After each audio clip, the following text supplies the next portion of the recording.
যে মদিনায় থাকতে পারবো না। এ উহুদ, আমি নবী এদেরকে ছেড়ে কেমন করে থাকবো? উহুদ বলে ইয়া রাসূলুল্লাহ, আমি উহুদ এদেরকে ছেড়ে যে এখানে থাকতে পারবো না।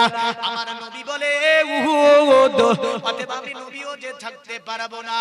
এ দুনিয়ার মুমিন মুসলমান, আমার নবীজি উহুদকে বলে উহুদ এমন করে কান্না করিস না, আমি নবী এদেরকে নিয়ে যাব জান্নাতুল বাকিয়াতে। জান্নাতুল বাকিয়াতে আমি সুন্দর করে এদেরকে দাফন করব। কিন্তু উহুদ বলে না ইয়া রাসূলুল্লাহ, আপনি যদি এই 72 জন শুহাদাকে নিয়ে যাবার পরে ওদের জান্নাতুল বাকিয়াতে দাফন করেন, আমি উহুদ আমিও জান্নাতুল বাকিয়াতে চলে যাব। পৃথিবীর মুমিন মুসলমান, আমার নবী 72 জন সাহাবীকে উহুদের ময়দানে দাফন করে আসলেন। মদিনাতে নবীজি এসেছেন একদিন, দুই দিন, তিন দিন হয়েছে। আমার নবী সাহাবাদেরকে বলছে সাহাবীরা, উহুদের যুদ্ধ 3 দিন হয়ে গেল, উহুদবাসীদেরকে আমি ওই উহুদের জমিনে 3 দিন হয়ে গেল দাফন করা। এ আমার সাহাবীরা, আমি নবীজি উহুদবাসীর জন্য আজকে একটা খাস করে দোয়া করব। সাহাবীরা বলে আমরা ওই দোয়াতে অংশ নিয়েছিলাম। আমার নবী হাত তুলে আল্লাহর কাছে কান্না করে করে উহুদবাসীর জন্য বারবার তিনি দোয়া করছিলেন। আর নবীজি একটা নাম বারবার তিনি উল্লেখ করছিলেন, যে নামটা ছিল আমার নবীজির চাচা, যার নাম ছিল আপনার আমিরে হামজা। আমার নবী বলছিল আল্লাহ, আমার আল্লাহ, আমি আমিরে হামজাকে হারিয়ে ফেলেছি। এ আমার আল্লাহ, আমার চাচা আমিরে হামজা শহীদ আমি রাসূলুল্লাহ এতটা কষ্ট পেয়েছি, এতটা দুঃখ পেয়েছি, আমি রাসূলুল্লাহ অন্য কোন মৃত্যুতে পাইনি। আমার আল্লাহ, আমার চাচা আমিরে হামজাকে আপনি জান্নাতুল ফিরদাউসুল আলা দান করে দিন। সাহাবীরা বর্ণনা করে আমার নবী এত কান্না করেছিল, নবীজির দাড়ি মোবারক ভিজে, আল্লাহর নবীর জুব্বা মোবারক পর্যন্ত ভিজে গিয়েছিল, নবীজির চোখ দিয়ে এত পানি গড়েছিল। আমরা দেখেছি রাসূলুল্লাহ আমার যেন অঝর মনে উহুদের 3 দিন পরে দোয়া করতে করতে আল্লাহর নবী কান্না করেছিল। এই কারণে ইসমাইল হাক্কি ভারত উপমহাদেশের বুকে সবচেয়ে বড় মুহাদ্দিস, তিনি আসআতুল লামাতের মধ্যে লিখলেন যে মাইয়াত ইন্তিকাল করে যাওয়ার 3 দিন পরে দোয়া করা হচ্ছে মুস্তাহাব। কি এটা? দোয়া করা হচ্ছে মুস্তাহাব, একটা নেকির কাজ। কিসের কাজ? নেকির কাজ। এবার 9 দিনার কথা একই জায়গায় লেখা আছে আসআতুতে তাফসীর রুহুল বায়ান আসআতুল লামাতে 40 দিনার দিন বলছে যে এগুলো যখন দেখানো হচ্ছে তখন বলছে যে এ তো দোয়া করার কথা, কিন্তু খাবার কই? খাবার? আচ্ছা বলেন, আমাদের দিকে খতম হলে গরুর গোশত, বিরিয়ানি, পোলাও, জর্দা, দই, মিষ্টি এই সব খাবার না? এই সব খাবার হাদিসে পাওয়া যাবে গো? এই পাওয়া যাবে? পাওয়া যাবে? আজ থেকে বলেন তো 100 বছর আগে বা আজ থেকে 50 বছর আগে আপনার গ্রামে যখন মিলাদ হতো, তো মিলাদে আপনারা কি দিতেন?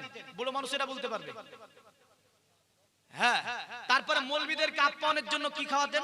পোল্ট্রি ছিল, গরু তোরা জবা হতো না। হ্যাঁ, তো একটা ডিম ভাজা করতো। কি করতো? এখন যদি মৌলবীদেরকে এনে ডিম ভাজা দেন, আসবে আপনার বাড়ি? হ্যাঁ, আসবে গো? বলে এখন ছোট লোকের বাড়ি রে, ডিম ভাজা দেয়, একটা পোল্ট্রি বা গরু মেলে না, খাসি মেলে না, বলবে না? হ্যাঁ, কিন্তু আজ থেকে 50 বছর আগে ওই ডিম ভাজাটাই বড় আপ্যায়ন ছিল না? আজ থেকে যদি বলি আমি 100 বছর আগে, অবস্থা আরো খারাপ ছিল। আজ থেকে 1500 বছর আগে রাসূলুল্লাহ আমিরে হামজা শহীদ হয়ে যাওয়ার পরে উহুদের যুদ্ধের 40 দিন পরে মসজিদে বসে যে দোয়া করেছিল, ওতে জর্দা, পোলাও, বিরিয়ানি, কুরতাও, এমন করে গরুর গোশত এগুলো পাওয়া যাবে না। কি পাওয়া যাবে? খুরমা এবং খাজুর। জোরে বলেন, কি পাওয়া যাবে? খুরমা, এটাই যথেষ্ট। কারণ আজ থেকে যদি বলি রাসূলুল্লাহর জামানায় মসজিদে পাঙ্খা ছিল, রাসূলুল্লাহর জামানায় মসজিদে প্লাস্টিক জায়নামাজ ছিল, রাসূলুল্লাহ জামানার মসজিদ এই রকম ছিল। তাহলে যদি বলে নবীর জামানার মসজিদ করব, তাহলে কি করতে হবে? খাজুর পাতার খাজুর গাছ কাছে গুড়ি দিয়ে খুঁটি করতে হবে। হ্যাঁ, নবীর জামানার খাবার যদি বলে কেউ খাবো, আমরা শুধু খুরমা খাজুর খাবো, অসুবিধা নাই। ওরা খুরমা খাজুর দিয়ে করুক, আসলে করবে না, বুঝলেন? ব্যাপারটা তো ওই জায়গায়। খুরমা খাজুর পাওয়া যায়, বিরিয়ানি জর্দা পোলাও তো পাওয়া যায় না। তো খুরমা খাজুর দিয়ে করো তুমি, আমি বিরিয়ানি জর্দা পোলাও দিয়ে করি। এখনকার যে আপ্যায়ন, সে আপ্যায়ন আমার সমাজে সেই রীতিনীতি ভাবে মানুষকে খাওয়ায়, ঠিক না? মানুষকে সেটা দিয়ে আপ্যায়ন করে। নবীজি সাল্লাল্লাহু আলাইহি ওয়াসাল্লাম 40 দিন হয়েছে একটা বড় জায়গাতে আল্লাহর নবী খাজুর রেখেছেন। খাজুর রাখার পরে আল্লাহর নবী সাহাবাদেরকে নিয়ে হাত তুললেন। দীর্ঘক্ষণ ধরে নবীজি দোয়া করলেন। দোয়া কমপ্লিট পরে নবীজি বললেন, এই খুরমা খাজুরগুলি তোমাদের মধ্যে বন্টন করে নাও। জোরে বলেন সুবহানাল্লাহ। এই কারণে আব্দুল হাকিম মুহাদ্দিস দেহলভী বলেন, মানুষ মরে যাওয়ার 40 দিন পরে মানুষকে খাবার দেওয়া ও তার শানে কোরআন পড়া ও মাগফিরাতের দোয়া করা, এটাও মুস্তাহাব কাজ। জোরে বলেন সুবহানাল্লাহ। এটাও কি মুস্তাহাব কাজ? আরো গায়ের জোরে বলে দিলে এমন নোংরা নাম নিল। দলিল তো দিতে পারেনি, দলিল দিতে বলেন। আমি দুটো কিতাবের নাম লিখেছি, স্মৃতিগোচর করে শোনাবেন। এক বলেছি তাফসিরে রুহুল বায়ান, দ্বিতীয় কিতাবের নাম হচ্ছে আসআতুল লামাত। আব্দুল হক মুহাদ্দিস দেহলভী লিখিত আসআতুল লামাত তাফসিরে রুহুল বায়ান যিনি রচনা করেছেন, তিনার নাম হচ্ছে ইসমাইল হাক্কি রাহমাতুল্লাহ আলাইহি। জোরে বলেন সুবহানাল্লাহ। মুমিনের জন্য একটাই দলিল যথেষ্ট হবে। কটা দলিল? একটা। তবু দুটো কিতাব থেকে দিয়েছে, আরো আছে। আমি আসি, যেহেতু আলী শেরে খোদার এতে ছিলাম আমি। হযরতে আলী শেরে খোদা কোথায় গিয়েছে মনে আছে? কোথায় গিয়েছে আলী? মদিনার বাজারে। কি ক্রয় করতে? হুসাইনের জন্য আকিকা পশু কিনবে, এনে আকিকা করবে। হযরত আলী শেরে খোদা মসজিদে তিনি আপনার মদিনার বাজারে গেলেন। ঘুরছে, টাকা কম, দাম দেখছে, ছাগলের বয়স দেখছে, তুম্বার বয়স দেখছে। আলী শেরে খোদা একটা দুব্বা ক্রয় করলো, কিছু টাকা বেচেছে। নিয়ে যাবার পরে 2 কিলো মতো আটা ক্রয় করলো। কয় কিলো? 2 কিলো মতো আটা আর একটা দুম্বা। কার আকিকার খানা? হুসাইনের আকিকার খানা। আল্লাহর নবীর দরবারে হাজির করেছে। আমার নবীকে বলে, ইয়া রাসূলুল্লাহ, মদিনার বাজারে যাবার পরে আমার কাছে যা টাকা ছিল আমি এই দুম্বাটা ক্রয় করেছি, আর ইয়া রাসূলুল্লাহ অবশিষ্ট টাকা দিয়ে যেটা বেঁচেছিল আমি আলী শেরে খোদা মুশকিলে গোসা হায়দারে কাররার ফাতেহে খাইবার রাদিয়াল্লাহু তাআলা আনহু এই আটাগুলো আমি ক্রয় করেছি। এ দুনিয়ার মুমিন মুসলমান, আমার নবী আলীকে বলে, ওগো আলী, আমার আলী, এই দুম্বাটা জবাই করো। জবাই করে গোশতটা আমার কাছে তুমি নিয়ে এসো। হযরত আলী শেরে খোদা মুশকিলে গোসা হায়দারে কাররার ফাতেহে খাইবার রাদিয়াল্লাহু তাআলা আনহু তিনি দুম্বাটাকে জবাই করলেন। দুম্বাটাকে জবাই করার পরে গোশত তৈরি করলেন। আমার নবীজির কাছে আপনার এনে দিয়েছে। আল্লাহর নবী আপনার ওই গোশতের উপরে একটু থুক মাখিয়ে দিলেন। নার পরে আমার আল্লাহর কাছে দোয়া করে দিল। একটা পাত্র দিয়ে ঢেকে দিল। আমার নবী আলীকে বলে, ওগো আলী, এ আলী, ওগো আমার আলী, তুমি যে আটাগুলো ক্রয় করেছো আটাগুলো আমার দরবারে নিয়ে এসো। হযরত আলী আটাগুলিকে আমার নবী পাকের দরবারে হাজির করলো। আমার নবীজি তাতে একটু থুক দিল, দেওয়ার পরে বরকাতান দোয়া করে দিল। আমার নবী আরেকটা পাত্র দিয়ে ঢেকে দিল। আমার নবী আলীকে বলে, এ আলী, এই পাত্রটা যাতে না উঠিয়ে নেয়, এটি থেকে যতটা আটা লাগবে তারা বের করে নেবে, যতটা গোশত লাগবে বের করে নেবে, রান্না করবে, তারা মানুষজনকে খাবার দাবার দেবে। এ দুনিয়ার মুমিন মুসলমান, একটা কথা আপনাকে বলে যায়, হযরত আলী এমন একটা বংশের সন্তান, তিনি রাজকীয় বংশে জন্মগ্রহণ করেছে। জোরে বলেন সুবহানাল্লাহ। যে বংশটির নাম ছিল কুরাইশ। কুরাইশ শব্দটি আপনার আরবি শব্দ। যদি আমরা সনাতন ধর্মের, আপনার ভবিষ্যৎ আপনার সনাতন ধর্মের ধর্মের বিখ্যাত একটি কিতাব, যে কিতাবটির নাম হচ্ছে মহাভারত। এই মহাভারতে আপনার এই বংশের নাম দেখা যায়। যেমন মহাভারতে বলেছে, কালক্রমে বিষ্ণু যশেতে নামেতে ব্রাহ্মণ সম্বল নগরেতে জন্ম লইবেন, তখন মহাবীর্য মহাবুদ্ধি কলকিতার ঘরে জন্মিবে যথাকালে দেবকার জাতরে। এখানে একটি শব্দ আছে ব্রাহ্মণ বলে, মানে ব্রাহ্মণ গোত্রে একজন ব্যক্তি জন্মগ্রহণ করবে। ব্রাহ্মণ শব্দটি হচ্ছে সংস্কৃতি শব্দ। এই ব্রাহ্মণ শব্দের অর্থ হচ্ছে প্রভাবশালী গোত্র, ব্রাহ্মণ শব্দের অর্থ হচ্ছে প্রভাবশালী গোষ্ঠী। আমার নবীজির যে গোষ্ঠীটা ছিল, ওই গোষ্ঠীটা ছিল আপনার কুরাইশ গোষ্ঠী, মানে যেটা একটা প্রভাবশালী গোষ্ঠী ছিল। জোরে বলেন সুবহানাল্লাহ। তবে পৃথিবীর মুমিন মুসলমান, ব্রাহ্মণের সংজ্ঞা যদি আপনি বেদের মধ্যে দেখতে যান, ব্রাহ্মণ একটি জাতি বা গোষ্ঠীর নাম ব্রাহ্মণ। তবে বেদের মধ্যে বলা হয়েছে পৃথিবীতে ব্রাহ্মণ তারা যারা আল্লাহর ইবাদতে নিজেকে মনোনিবেশন করে দিল পৃথিবীর জমিনে, তারাই হচ্ছে ব্রাহ্মণ। কারণ ব্রাহ্মণ যারা হয় ওরা আল্লাহর ইবাদতে নিজেকে সর্বময় আপনার কি করে, নিজেকে বিলিয়ে দেয়, তারাই হয় পৃথিবীতে ব্রাহ্মণ। তবে আলী যে বংশে জন্মগ্রহণ করেছিল, ওই বংশটাও ছিল ব্রাহ্মণ। কি ছিল? সংস্কৃতি শব্দ। তবে আরবি শব্দ হচ্ছে কি? কুরাইশ। আরবি শব্দ কি হবে? রাজকীয় বংশে আলী জন্ম নিয়েছে নাকি ফকির বংশে? কোন বংশে? হযরত আলী আপনার ছিল আরবের রাজা, যার নাম ছিল আবু তালিব। আবু তালিবের আপনার বাপ ছিল আব্দুল মুতাল্লিব, তিনি ছিলেন আরবের রাজা। আব্দুল মুতাল্লিবের বাপ ছিল আপনার কি? হাজিম। হাজিম ছিল আরবের রাজা। হাজিমের বাবার নাম ছিল আব্দে মানাফ, তিনি ছিলেন আরবের রাজা। আব্দে মানাফের বাবার নাম ছিল কুসাই। কুসাই ছিল আরবের রাজা। কুসাইয়ের বাবার নাম ছিল কিলাব। কিলাব ছিল আরবের রাজা। কিলাবের বাবার নাম ছিল মান্না, তিনি ছিলেন আরবের রাজা। এমন করে আপনার নাজার থেকে নিয়ে মালিক থেকে নিয়ে সকলে পরস্পর রাজা ছিল তারা। আর এই রাজকীয় বংশে আমার নবী জন্ম নিয়েছে। আর এই রাজকীয় বংশে আমার নবীর জামাতা আলী জন্ম নিয়েছে। আল্লাহুম্মা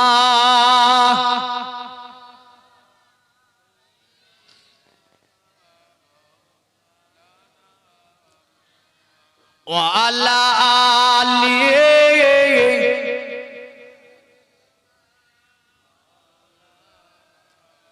নবীজি বলেন হাজরাতে আলী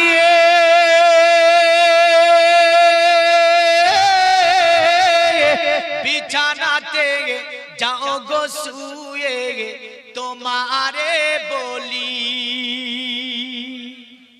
আরো জোরে বলেন। হযরত আলী শুয়ে গেলেন নবীর বিছানায়, উম্মতকে তারাইতে নবী দিলেন রওয়ানা। পাপী তারাইতে নবী দিলেন রওয়ানা। আরে নবীজি মোর নূরের পুতুল, আদর করে নাম রাখিলেন মুহাম্মদ রাসূল। সকলে সাল্লাল্লাহু আলাইহি ওয়াসাল্লাম বলেন। নবীজি মোর নূরের পুতুল, আদর করে নাম রাখিলেন মুহাম্মদ রাসূল। মাফ করায়া নেবে নবী উম্মতের গুনাহ, উম্মতকে তারাইতে নবী দিলেন রওয়ানা। আল্লাহুম্মা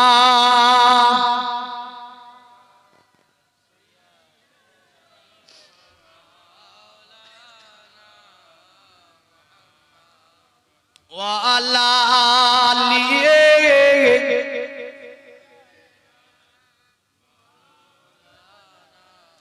এ দুনিয়ার মুমিন মুসলমান, হযরত আলী শ্রী খুদা মুশকিলে গোসা হায়দারে কাল্লার একটা রাজকীয় বংশে জন্ম নিয়েছিলেন।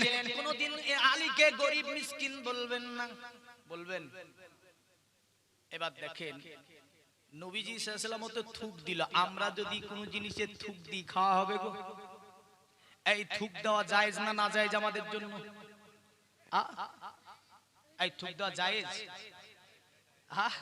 অন্যের খাবারে থুক দেওয়া যাবে? যাবে না। সেই দিন আমি একটা জালসায় গেছি, বুঝলেন, এত বড় থালা, বুঝলেন, আমি তো জানি না এই যে সোশ্যাল মিডিয়া এসেছে, বুঝলেন, কোথা কোথা থেকে দাওয়াত দেয়, যাও গিয়ে বিপদও পড়ে যায়। তো বড় থালাই করে জালসার পর আমি খেতে দিচ্ছি, আরো 4 জন বসবে, তা বলছি এই থালা কেন? আমি তো এই থালায় খাই না। তো বলছে না আমাদের দিকে এই থালাই খায়। আমি রাগের জ্বালায় বলছি আচ্ছা আপনার বাড়িতে এই থালাই খান? ডাইরেক্ট সবারই সামনে মসজিদে, বুঝলেন, আপনার ছেলে, আপনার মেয়ে, আপনার স্ত্রী, আপনার বাপ, আপনার মা এক থালাতে বসে খান? তো বলছে না। তো আপনি বাড়িতে খান না, আর আমাকে এখানে দিয়েছেন কেন? হ্যাঁ, প্রথমে তো বাড়িতে খেতে হবে, স্ত্রী, সন্তান, পরিবার, বাবা মা, এদেরকে নিয়ে তো আগে বাড়িতে খেতে হবে, হ্যাঁ না? তারপরে অন্য অন্য দেখা যাবে। তা আপনি বাড়িতে খান না, আমাকে বলছেন এখানে একসাথে খান। আবার সে, বুঝলেন, অন্য থালাতে করে খাবার। হ্যাঁ, তো যাই হোক, আল্লাহর নবী বলেছেন মুসলমান ভাই ভাই, ঠিক কথা। কোরআন বলেছেন প্রতিটা মুমিন আপাশে ভাই ভাই। এই বলেন নবীজি যে তোমরা এর আঠো খাও ওর আঠো খাও। আল্লাহর নবী সাল্লাল্লাহু আলাইহি ওয়াসাল্লাম বলেছেন যেটা তোমার রুচিবোধ হবে না সেটা তুমি ভক্ষণ করো না। আপনার সঙ্গে আমার যদি রুচিবোধ না হয়, বা আমার সঙ্গে আপনার যদি রুচিবোধ না হয়, খাবেন না। দ্বিতীয় নাম্বার, খাবার, অন্যের খাবারে থুক দেওয়া যাবে না। এ কারণে আপনার থুকে যে জীবাণুগুলি আছে, এর হয়তো এমন বিষাক্ত জীবাণু আরেকজনের শরীরে যাবার পরে সেটা মারাত্মক ক্ষতি করে দেবে। এই কারণে অন্যের খাবারে থুক দেওয়া যাবে না। কিন্তু আমার নবীজি যখন থুক দিয়ে দেয় তখন ওটা পৃথিবীর খাবার থাকে না, জান্নাতের খাবার হয়। জোরে বলেন জান্নাতের খাবার। আর এ আধখানা, বুঝলেন, কোন আস্তালা বাস্তালা থেকে যে উঠিয়েছে, হঠাৎ করে বলছে জিবরিল নাকি নবীকে বলছে তোমার মুখে গন্ধ লাগছে, তুমি দাতুন করো। নাউজুবিল্লাহ বলবেন না? এই জোরে বলেন নাউজুবিল্লাহ। পৃথিবীর জমিনে আসমানের নিচে একটাও কিতাবে নাই যে জিবরিল নবীকে মুখের গন্ধ বলেছে। জিবরিল আলাইহিস সালাম বলছে হে নবী, আপনার মতো সন্তান পৃথিবীতে কোনো মা এখনো জন্ম দেয়নি। জোরে বলেন সুবহানাল্লাহ। জিবরিল বলছে আপনার মতো নবী তো দূরের কথা, আপনার পায়ের মতো কোনো নবীকেও আমি দেখিনি। জোরে বলেন। হ্যাঁ। আর আহলে সুন্নাত ওয়াল জামাত কি বলে? কি বলে? আহলে সুন্নাত ওয়াল জামাত বলে যে নবীজি পাসিনাতে এমন খুশবু যে জান্নাতের চেয়েও বেশি। জোরে বলবেন না? এই কারণে বেদে বলেছে শুনে দে বাসুদে বাংরা গাতি পুণ্য গন্ধা নিষ্প্রিসম পরজন পদনং বে হাদিস খিলাত সুসদবা ধর্ম কিত্রু যুগা দেবা লকস্ত চার গিষ্ট পুষ্ট সন্তুষ্ট কলকুর জুনি চাবুবা ননা দেবা দিলিঙ্গি সুবুসানি বুসি জিজুচা ইন্দ্র জালি বুদ্ধতি কল্পকা পূজা কা জানা শান্তি।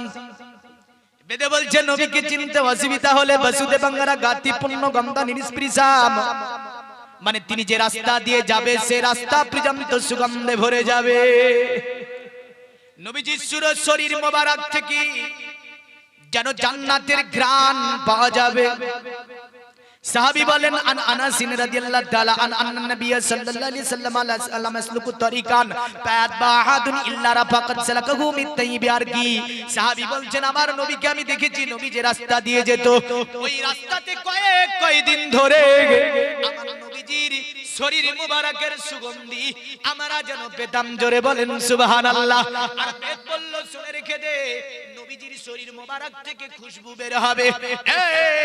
দুনিয়ার মুমিন মুসলমান বলতে বড় লজ্জা লাগে, মাথায় টুপি, মুখে দাড়ি, বড় জুব্বা গায়ে দিয়ে বলে নবীর মুখে গন্ধ ছিল। এই কথাটা যদি প্যান্ট স্যুট পরে স্টেজের উপরে বলতো ছেলেরা একটাও জুতা নিচে রাখতো না। কিন্তু ছেলেরা জুতাগুলো মারতে পারেনি কেন জানেন? মাথায় টুপি, মুখে দাড়ি, কোরআন হাদিস থেকে কথা বলে। যার ভালো লেগেছে লেগেছে, যার না লেগেছে সে বলেছে চালা থাক চললাম। হ্যাঁ, খবরদার, নবী হচ্ছে ঈমান। কারণ আপনাকে নবী চিনতে হবে। নবী না চিনলে নামাজ রোজা হজ যাকাত কোনটা কাজে লাগবে? লাগবে? লাগবে না। আলী শেরে খোদা গোশতটা হাজির করেছে, নবীজি একটু থুক দিয়ে দিয়ে আল্লাহর নবী বলল, আলী ঢেকে দাও, রান্না করো। এক নয়, দুই নয়, 600 জন ব্যক্তি এই গোশত রান্না করেছিল। জোরে বলেন, কতজন ব্যক্তি? রান্নার কাজ করতে লেগেছিল 600 জন ব্যক্তিকে। আচ্ছা বলেন, আমাদের দিকে 600 জন ব্যক্তি হয়তো দাওয়াতই করি না, করি গো। আর নবীজির হুসাইনের আকিকা আলী শেরে খোদা মুশকিলে কোসাই গোশতটাকে ঢেকে দিয়েছেন, তো রান্না করার জন্য আনসার মুহাজিরিনরা সব আখা খুঁড়েছে, বললেন রান্না করবে। রান্নার জোহরের টাইম মোটামুটি কমপ্লিট, অনেকটা রান্না হয়েছে। নবীজিকে জিজ্ঞাসা করা হচ্ছে, খাবার দেব? আল্লাহ নবী বললেন দাও। আমাদের দিকে মিলাদ মাহফিল হয়, জালসা হয়, ইত্যাদি হয়, দেখবেন খাবার দিতে গিয়ে কোথা থেকে দেয়? মৌলভী সাহেব থেকে, তাই না? বলে মৌলভী সাহেব থেকে শুরু করি, তাহলে হয়তো বরকত হবে। আল্লাহর নবীর কাছে আনসার গোশত রুটি নিয়ে যাওয়ার পরে বালতিটা হাতে ধরে আছে, ধরার পরে নবীজিকে দিয়ে শুরু করবে। সুবহানাল্লাহ। নবীজির পাশে ছিল হযরত আবু বকর। কে ছিল? আবু বকর। আল্লাহর নবী বললে, আনসার আবু বকর থেকে গোশত দেওয়া শুরু করো। এ দুনিয়ার মুমিন মুসলমান, হযরত আবু বকরের পাশে ছিল হযরত ওমর।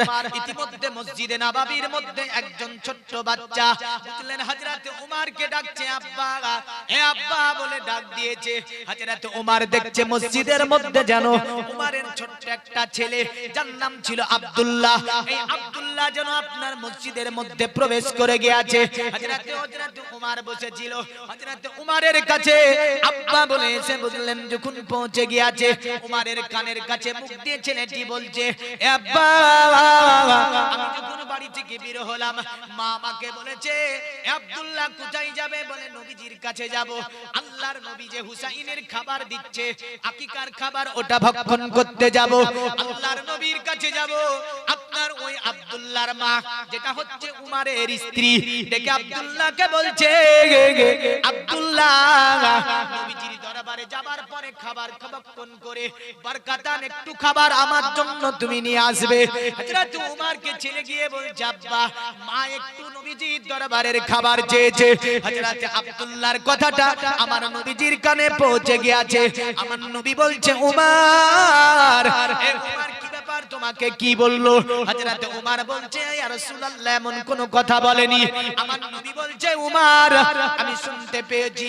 আনসারকে ডেকে বললে, আনসার, আব্দুল্লাহকে খাবার দাও। হযরত আব্দুল্লাহ যিনি উমরের ছোট্ট বাচ্চা, আব্দুল্লাহকে খাবার দাও হলো। আমার নবী বলে, খাবার ভর্তি করে দাও, যতটা গোশত লাগবে দিয়ে দাও। আব্দুল্লাহর পুরো আপনার ওই পাত্রটাকে ভর্তি করে দেওয়া হলো। আমার নবী আব্দুল্লাহকে বলে, আব্দুল্লাহ, যাও মায়ের কাছে চলে যাও, মাকে নিয়ে যাবার পরে খাবারটা পৌঁছে দাও।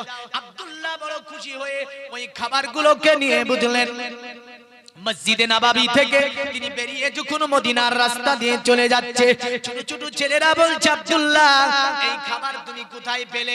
বলে নবীজির দরবার থেকে নিয়ে আসছি। বলে নবী কি খাবার নিয়ে যেতে দিয়েছে? নবীর দরবারে তো আমরা খাবার ভক্ষণ করেছি। আব্দুল্লাহ বলল, মায়ের জন্য আমার নবী এই খাবার দিয়েছে। এ দুনিয়ার মুমিন মুসলমান, ছোট ছোট বাচ্চাগুলি মাকে গিয়ে বলে, মা, আব্দুল্লাহ মায়ের জন্য খাবার এনেছে, আমাদেরকে পাত্র দাও। আজকে হুসাইনের আকিকার খাবার আমরা আপনার দরবারে নিয়ে, অতএব আপনার কাছে নিয়ে আসবো। পৃথিবীর মুমিন মুসলমান তারা মার কাছে পাত্র নেয়, দৌড় দিয়ে নবীজির দরবারে যাবার পরে পাত্রকে ধরে ফেলে। আল্লাহর নবী, সাহাবীরা, আনসাররা তাতে খাবার দেয়। আমার নবীজি সাল্লাল্লাহু আলাইহি ওয়াসাল্লাম বসে বসে দেখতে থাকে। আমাদের দিকে দেখবেন মসজিদে আপনার ক্ষীর দেয়, পায়েস দেয়, রুটি দেয়, দেয় না? দেয় না? দেয় না? একদিন আমার মসজিদে বুঝলেন মোটামুটি 500-600-700 বেশি মুসল্লি হয়। তো একটা বুঝলেন মুরগ জবা করেছে, গায়ে দিয়ে হয়তো 280-250 গোশত হবে। হ্যাঁ, এত বড় কেটলি। আমাকে এসে বলছে, মৌলভী সাহেব, গোশত আর রুটি আছে, দাওয়াত করিয়ে দিন। আমি হয়তো ভাবছি গরুর রোজা হয়েছে হয়তো। আমি দাঁড়িয়ে বুঝলেন বলে দিয়েছি যে সকলের দাওয়াত থাকলো, গোশত আর রুটি আছে, খাওয়া দাওয়া করে যাবে। তো বলেন 250 গোশত 20 খানা রুটি এনেছে। ও কেউ দেখতেই পায়নি। নামাজ শেষে আমাকে বলছে, মৌলভী সাহেব আপনি যে দাওয়াত দিলেন খাবার কই? আমি দেখছি তাই তো, খাবার কই? তারপরে বুঝলেন জিজ্ঞাসা করলাম, তো মৌলভী সাহেব কি বলবো, এই একটু তো ছোট্ট একটা বাটি থেকে গোশ এনেছিল, কেটলি থেকে 20 খানা রুটি এনেছিল। আমি মনে মনে বললাম, হাই রে হাই, এই 600-র উপরে মুসল্লির আমাকে গিয়ে বলে যে মৌলভী সাহেব দাওয়াত করেছেন, গোশত আর রুটি এনেছি। এ হলো বুঝলেন। তারপরে জুম্মাতে দাঁড়িয়ে বুঝলেন আমি বললাম যে আপনারা এত বড় মুরগি জবাই করে 200 গোশত এনে বলবেন 600 মুসল্লিকে দাওয়াত করেন। গতবার যে আমাকে দাওয়াত করিয়েছিল সবাইকে খাওয়াতে, প্রায় মসজিদ এরকম ঘটে না? হ্যাঁ, একটা মুরগি জবাই করে নিয়ে গেছে বুঝলেন, দিলে মুসল্লিকে দাওয়াত করে দেন, গোশত আর রুটি আছে, বুঝাতে পারবে? তো দেখবেন ওই গোশত রুটি দিতে গেলে ছোট ছেলেগুলো পায়ের নিচে থাকে আর বড়রা মাথার উপর দিয়ে কাড়াকাড়ি করে না। আল্লাহর নবীর দরবারে বাচ্চারা কাড়াকাড়ি করছে, বড়রা নয়। কারা কাড়াকাড়ি করছে? বাচ্চারা নবীজির দরবারে ওই গোশত রুটি নিয়ে কাড়াকাড়ি করছে বুঝলেন। আর আল্লাহর নবী মুচকি মুচকি হাসছে, সুবহানাল্লাহ বল। নবীজি আমার মুচকি মুচকি হাসছে।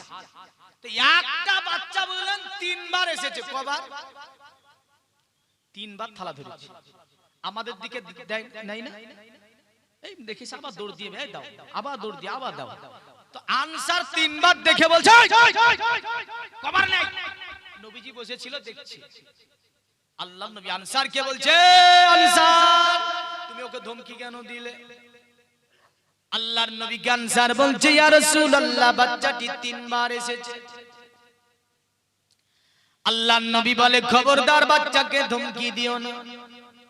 এ আনসার, আমি নবী আমার দরবারে যদি 10 বার আসে 10 বার দাও। জোরে বল।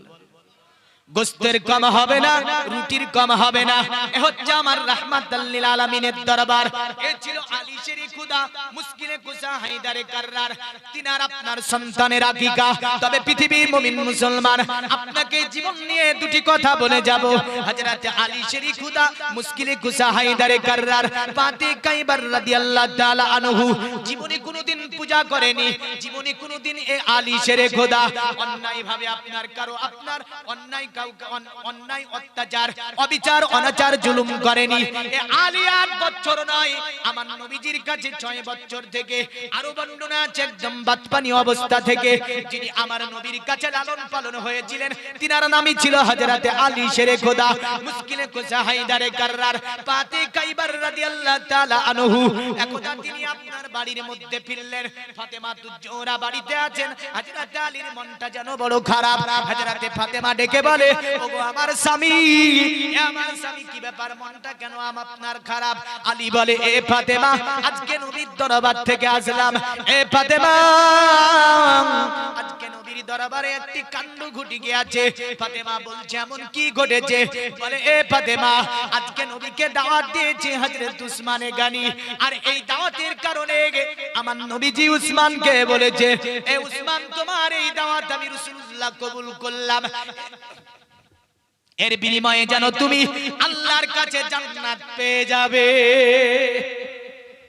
আরো জোরে বলেন। আলীর মনটা খারাপ, এসে স্ত্রীকে বলছে, এ আমার স্ত্রী যদি আমার নবীকে এমন করে দাওয়াত করে আমিও খাবার ভক্ষণ করাতে পারতাম, আমার অতএব বড় খুশি হয়ে যেতাম। অতএব আমি আলী বড় খুশি হতাম নবীকে দাওয়াত করতে পারলে। ফাতেমা বলে, ওগো আমার স্বামী, জান আপনি রাসূলুল্লাহকে দাওয়াত জানিয়ে দিন, আগামী কালকের দাওয়াত আমার বাড়িতে খাবে। হযরত আলী বলে, ফাতেমা বাড়িতে কোনো খাবারের ব্যবস্থা নাই, আমরা তো নিজেই খেতে পাই না, আর তুমি বলছো নবীজিকে দাওয়াত দিতে হবে। হযরত ফাতেমা বলছে, গো আমার স্বামী, আপনি জান যাবার পরে দাওয়াত দিন। অতএব খাবার দেওয়ার মালিক হচ্ছে আল্লাহ, সম্মানের মালিক হচ্ছে আল্লাহ, ইজ্জতের মালিক হচ্ছে আল্লাহ। জোরে বলেন সুবহানাল্লাহ। কারণ আমার আল্লাহ বলেছে, কুলিল্লাহুম্মা মালিকাল মুলকি তুতিল মুলকা মান তাশাউ ওয়া তুইযু মান তাশাউ ওয়া তানজিউল মুলকা মিম্মান তাশাউ ওয়া তুইজ্জু মান তাশাউ ওয়া তুজিল্লু মান তাশাউ বিয়াদিকাল খাইর ইন্নাকা ইন্নাকা আলা কুল্লি শাইইন কাদির। এই সমগ্র সাম্রাজ্যের মালিক যিনি তিনি আল্লাহ। যাকে তিনি ইচ্ছা করেন সাম্রাজ্য দান করেন, আর যাকে তিনি ইচ্ছা করেন সাম্রাজ্য থেকে তার কাছ থেকে সাম্রাজ্যকে ছিনিয়ে নেন। আমার আল্লাহ বলে দুনিয়ার মুমিন মুসলমান শুধু তাই নয়, আমার আল্লাহ বলে শুধু তাই নয়, যাকে আমি আল্লাহ ইচ্ছা করি ইজ্জত দান করি, আর যাকে আমি আল্লাহ ইচ্ছা করি জিল্লাত দান করে দিই, যাকে ইচ্ছা করি অপমান করে দিই, আর যাকে ইচ্ছা করি তাকে সম্মানীয় করে দিই। জোরে বলেন সুবহানাল্লাহ। হযরতে ফাতেমা বলে আমার স্বামী আল্লাহ নিশ্চয় আমাদেরকে অপমান করবে না, কারণ সম্মানের মালিক হচ্ছে আমার আল্লাহ। হযরতে আলী বলে ফাতেমা ফাতেমা বাড়িতে কোনো খাবার নাই, নবীজিকে যদি আমি দাওয়াত জানাতে যাই আমাকে তো নবীজি বলবে আলী গো তোমার বাড়িতে দাওয়াত